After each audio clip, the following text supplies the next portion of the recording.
जो जन्म और मृत्यु की पीड़ा से डरता है उसे आवश्यकता ही जल्द से जल्द उच्च कोटि के साधु या फिर सच्चे गुरु की खोज करनी चाहिए। जो अपने आप को उपदेशक समझता है किंतु दूसरों से भिक्षा मांगकर ही अपना गुजारा करता है, ऐसे मनुष्य के आगे अपना सिर नहीं झुकाना चाहिए।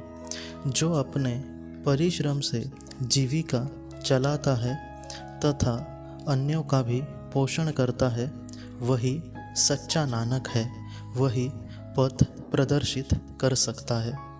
जिसके पास आने से हमारा चित्त स्थिर हो जाता है, ऐसे सत्पुरुष का संग लाभ हमें आखिर कैसे होगा। संत ही मनुष्य के सच्चे मित्र होते हैं, क्योंकि वे ही हमें ईश्वर भक्ति के उन्माद से साराबोर कर देते हैं। प्रेम भक्ति से युक्त सत्पुरुष के दर्शन से ही न केवल चित्त स्थिर होता है, बल्कि सारे बंधनों से मुक्ति मिल जाती है। यह ध्यान में रख सच्चा गुरु ही आँखों के सामने से पर्दा हटाकर पुण्य धाम की झलक हमें दिखला दे सकता है। हे नानक, जो शरीर में भगवान का निवास दिखा दे उसे ही हमें सच्चा गुरु समझना चाहिए। संतों के दर्शन और उनके संग करना ही सबसे बड़ा तीर्थ है। एक संत का दर्शन समस्त 68 तीर्थों के पुण्य के बराबर होता है। यह संसार ही ईश्वर का मंदिर है, परंतु गुरु के बिना वहाँ अंधेरा ही हमें दिखेगा। इससे विपरीत विचार करने वाला महान अज्ञानी ही कहलाएगा। गुरु के भक्तों को हृदय में सुख और शांति प्राप्त होगी। गुरु के भक्तों को सही ज्ञान और परमानंद की प्राप्ति होती है। गुरु के भक्त के हृदय में ईश्वर का निवास होता है।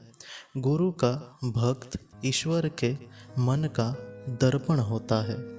गुरु में भगवान के बराबर शक्ति होती है, जिससे वह सृजन, रक्षा और संहार कर सकता है। गुरु दुष्टों के दंड देने की और सद्गुण एवं गरीबों की रक्षा करने की क्षमता पूरी तरीके से रखता है।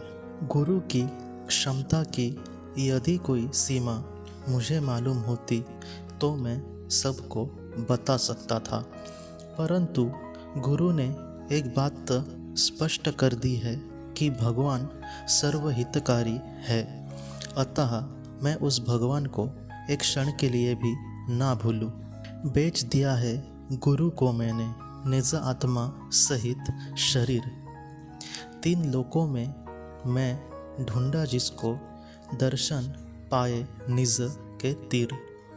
हाँ नानक, वही गुरु ही है जिनकी कृपा भरपूर हुआ समागम प्रभु से अपना, रहा न कुछ अब दूर अधूर। गुरु की सहायता से लोग जीवन सागर तैर कर पार हो जाते हैं और ईश्वर के दरबार में सम्मान प्राप्त करते हैं।